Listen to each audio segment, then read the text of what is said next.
Olá, vamos conversar neste vídeo sobre Daniel, capítulo 7, versículos 11, 12, 13 e 14, passagem essa que apresenta pela primeira vez em Daniel a figura chamada de um como o Filho do Homem. Quem é esta figura? O que ela faz? Qual é o seu papel dentro deste Apocalipse do livro de Daniel? Nós vamos conversar sobre isso neste vídeo, mas antes eu quero convidar você para aproveitar duas oportunidades. Aí nos comentários deste vídeo, eu deixei para você dois links. O primeiro link é para acessar o meu curso sobre hermenêutica, como interpretar a Bíblia. Você pode se inscrever agora. Clica aí, se inscreva e faça comigo este curso de pequena duração. E o segundo link, a segunda oportunidade, tem a ver com livros que eu publiquei sobre escatologia, sobre o fim do mundo, sobre Apocalipse e sobre outros temas relacionados com isso. Estão disponíveis neste link. Por meio deste link você acessa o meu Linktree e no Linktree você tem disponível para você os livros para você comprar. Combinado? Então acessa aí oportunidade de fazer um curso, oportunidade de comprar um livro. E desta maneira você também ajuda a minha participação, o meu trabalho aqui neste canal. Vamos conversar então sobre o tema, Daniel capítulo 7, versículos 11 até 14. Eu vou ler o texto aqui para você. Então estive olhando por causa da voz das insolentes palavras que o chifre proferia. Estive olhando e vi que o animal foi morto, o quarto animal mencionado nos versículos anteriores, né? E o seu corpo desfeito entregue para ser queimado pelo fogo. Versículo 12. Quanto aos outros animais, o texto anterior apresentou 4 animais. É o quarto animal que foi morto. E quanto aos outros animais, o texto continua. Foi-lhes tirado o domínio, todavia foi-lhes dada prolongação de vida por um prazo e um tempo. Versículo 13. Eu estava olhando nas minhas visões da noite, e eis que vinha com as nuvens do céu um como o Filho do Homem. E dirigiu-se ao ancião de dias, e o fizeram chegar até ele. Versículo 14. E foi-lhe dado domínio e glória e reinado, para que os povos, nações e homens de todas as línguas o servissem. O seu domínio é domínio eterno, que não passará, e o seu reino jamais será destruído. Então está aqui diante de nós alguns versículos com dois pequenos episódios que eu quero apresentar para você. O primeiro episódio continua os versículos anteriores. Nos versículos anteriores, no sonho noturno, Daniel viu 4 animais. Os primeiros 3 animais ele descreve de maneira metafórica, falando de um leão com asas, falando de um urso, falando de um leopardo. E cada um desses animais vai perdendo força, vai sendo ultrapassado pelos outros animais, até que chega o quarto animal, e é este quarto animal o alvo da atenção do texto, porque o quarto animal é o mais terrível deles. Em especial, a última referência deste quarto animal, que é um pequeno chifre, dentre 10 chifres, que fala blasfêmia. Este pequeno chifre é o chifre que os leitores de Daniel identificariam como o governo do seu próprio tempo. E disse para você, no vídeo anterior, que estes animais, bem como este quarto animal e os chifres aqui deste animal, representam reinos, governos, representam impérios, tá? Se nós compararmos a figura dos 4 animais com a estátua, com o sonho da estátua de Nabucodonosor, nós vamos começar a contá-los a partir do reino babilônico. É lá do reino babilônico que eles começam a ser contados. Então, o primeiro é a Babilônia, o segundo é a Média, o terceiro é a Pérsia e este quarto é o Império Grego. Então, as leituras antigas, a interpretação antiga de Daniel para aqui na Grécia. Falei com vocês também que os leitores posteriores vão associar o quarto animal com Roma, e é assim que os pais da igreja vão fazer, associando o quarto animal com o Império Romano.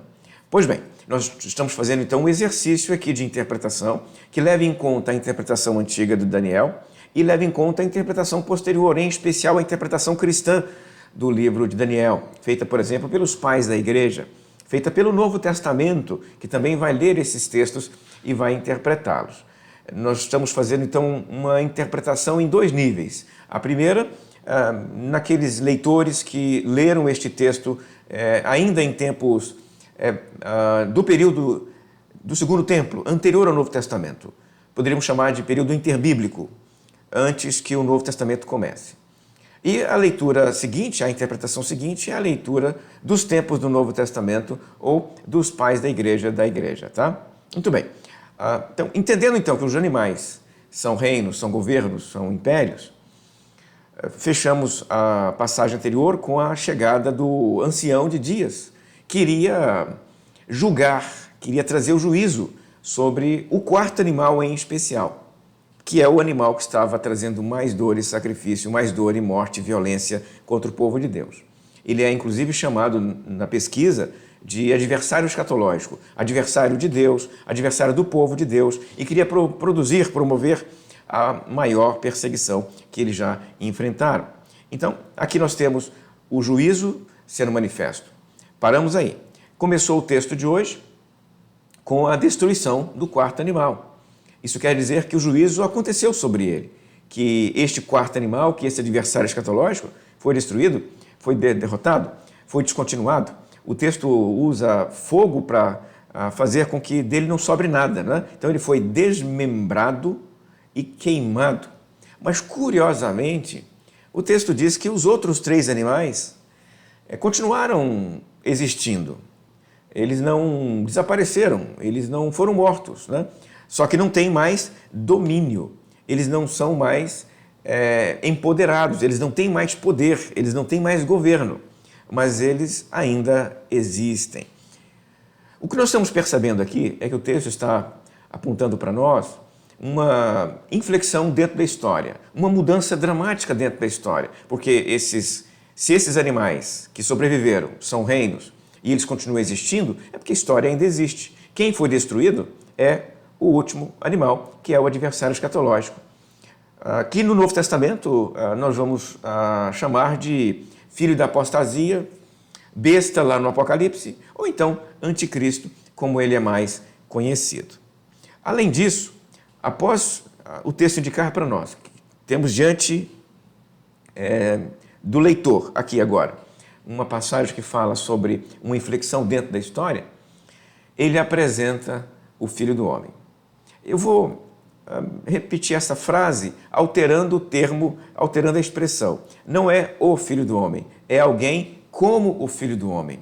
Faz diferença? Faz. É uma pequena, mas importante diferença. A expressão Filho do Homem já apareceu antes, tá? A expressão você encontra, por exemplo, em Ezequiel. Lá em Ezequiel, Filho do Homem é apenas uma maneira de falar do homem. Então, quem é o Filho do Homem? Alguém humano. Ele usa essa expressão no momento de comparar-se com a pessoa de Deus. Então, Deus, enquanto é eterno e poderoso, ele, enquanto Filho do Homem, ou seja, enquanto homem, é fraco, imperfeito. E é nestes termos que a palavra, que a expressão aparece antes. Então, é uma expressão idiomática. E Filho do Homem significa alguém humano. Agora, aqui em Daniel, não é Filho do Homem apenas, é alguém como o Filho do Homem. E por meio dessa pequena mudança na expressão, nós somos apresentados a um sujeito que é humano, mas também sobre-humano. Porque ele não é Filho do Homem, ele é como o Filho do Homem. Como um homem, como um humano. Mas a maneira de descrevê-lo indica que ele é mais do que isso. Ele transcende a humanidade. Veja como ele é apresentado aqui. O texto já tinha falado que o ancião se assentou em um trono, mas tinha mais de um trono, como nós lemos no início desse capítulo 7. E esse segundo trono, eu havia antecipado para você, estaria reservado para esta figura aqui agora, que se assenta junto com o ancião. É esta figura que vai ser empoderada neste momento aqui na passagem, na visão de Daniel. Ele é descrito como alguém que recebeu domínio das mãos do ancião de dias. Domínio aqui é a mesma expressão usada lá em cima para se referir ao domínio perdido pelos animais.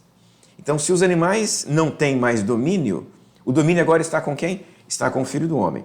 Então, veja só, no versículo 12, o texto diz: quanto aos outros animais, foi-lhes tirado o domínio. certo? Eles têm vida, é o que diz o texto, por um certo tempo, mas domínio não tem mais. Então a pergunta é, quem é que tem domínio então? A resposta, quem tem domínio é o Filho do Homem. É ele que recebeu o domínio retirado dos animais, dos outros animais, dos animais sobreviventes, ou seja, dos povos que sobreviveram.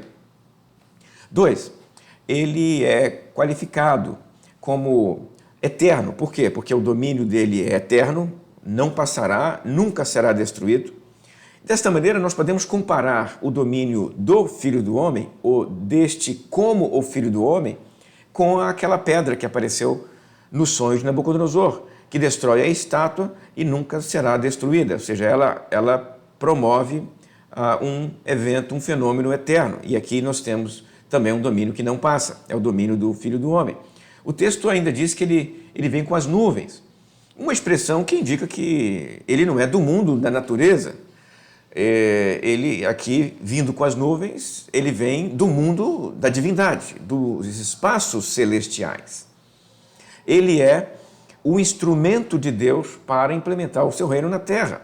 Afinal de contas, o texto diz que ele vai governar sobre povos, nações e homens de todas as línguas. É o que está escrito aqui no versículo 14, né? Então ele é um instrumento de Deus para trazer o reino dele sobre a terra e a história. Por quê? Porque tem povo, tem nação e tem gente. Então não é na transcendência, é dentro da história. Ele não está limitado apenas a governar o povo de Deus, porque aqui nós temos os outros povos, nações e homens. Então, o texto está pensando na história, o texto está pensando na terra, e aqui esse personagem é uma figura ungida de Deus, representante de Deus, o Messias, mais propriamente, como ele vai ser conhecido, para implementar o reino de Deus na história. Mas quem é, afinal de contas, o Filho do Homem? Nós temos entre os comentaristas uma série de sugestões. Desde o momento inicial desse texto, sugestões estão sendo dadas até recentemente. Por exemplo, tem autor que diz que o Filho do Homem representa Israel. Representa o Israel na sua totalidade. O Israel governando sobre os outros povos é o cumprimento da profecia feita lá a Abraão. Ok? É uma sugestão. Outra sugestão, ele não representa o Israel todo, representa apenas o remanescente fiel de Israel no fim dos tempos, que também vai governar sobre as nações. O John Collins, por exemplo, um conhecido comentarista, ele disse que o Filho do Homem, no texto, é o Miguel, o protetor de Israel. Mas já há autores que dizem que ele poderia ser também um outro anjo, como, por exemplo, o Gabriel. Tem autor que vincula o Filho do Homem ao Messias davídico, o Messias esperado para trazer o reino de Deus. Tem autor que diz que ele é o próprio Daniel, da mesma maneira como o Filho do Homem lá em Ezequiel era Ezequiel, aqui seria Daniel. Tem comentarista que sugere que ele seria um sumo sacerdote, e tem gente que simplesmente diz que não dá para identificar quem é o Filho do Homem Daniel e sugere apenas que ele é uma figura sobrenatural indeterminada. Bom, no livro de Daniel, talvez nós tenhamos essa dificuldade de interpretação, mas as leituras posteriores vão ligá-lo à figura messiânica, ao Messias de Israel, e o Novo Testamento explicitamente o identifica como Jesus. Tem um texto lá em Marcos 14, por exemplo, Marcos 14, 62, que diz assim: Jesus respondeu: Eu sou, e vereis o Filho do Homem assentado à direita do Todo-Poderoso e vindo com as nuvens do céu. Você percebeu que ele está citando esta passagem aqui, né? Quando o texto de Daniel diz que ele veio com as nuvens. Quando Jesus diz que ele é o Filho do Homem vindo com as nuvens, é uma maneira de declarar: eu sou o Filho do Homem. Então, no Evangelho, nos Evangelhos, nós encontramos a ligação direta entre Jesus e o Filho do Homem, a identificação entre Jesus e o Filho do Homem. E com um pequeno acréscimo, né? Se aqui o Filho do Homem é este ser poderoso, que vem com as nuvens, nos Evangelhos, ele tanto é o ser poderoso que vem com as nuvens, expressão escatológica lá nos Evangelhos, como também é Filho do Homem nos termos de Ezequiel, porque em vários momentos no texto dos evangelhos, filho do homem é apenas uma maneira de falar ser humano. E aí, a expressão filho do homem para Jesus tanto fala do seu caráter humano, que sofre, que sofreu, que morreu na cruz, quanto também é usado para falar da figura de Jesus como aquele que vem sobre as nuvens no fim dos tempos. Para trazer o quê? Para trazer o juízo, porque o papel do Filho do Homem aqui em Daniel e também lá nos evangelhos sinóticos, quando é vinculado à escatologia, volta para trazer juízo, volta para julgar, volta como juiz. Então terminamos esta passagem, que eu acho que é muito interessante, você também deve achar, né? Dos versículos 11, 12, 13 e 14, que apresenta tanto a intervenção de Deus em algum momento histórico, descontinuando o sistema opressor e inaugurando o reino dele na terra, por meio do Filho do Homem, uma figura messiânica que vai governar sobre toda a terra. Vamos parar por aqui? Eu continuo falando com você sobre Daniel em outra oportunidade. Neste momento eu peço a você para dar o seu joinha e se inscrever no nosso canal, se você ainda não fez, para você comentar aí embaixo o que você achou do que eu falei, se você pensa diferente, se você tem uma outra interpretação aqui deste texto. E também compartilhe esse texto com alguém que você acha que gosta desse assunto, que tenha interesse em escatologia e a doutrina do fim dos tempos. Eu converso com você em outra oportunidade. Até lá, se Deus quiser.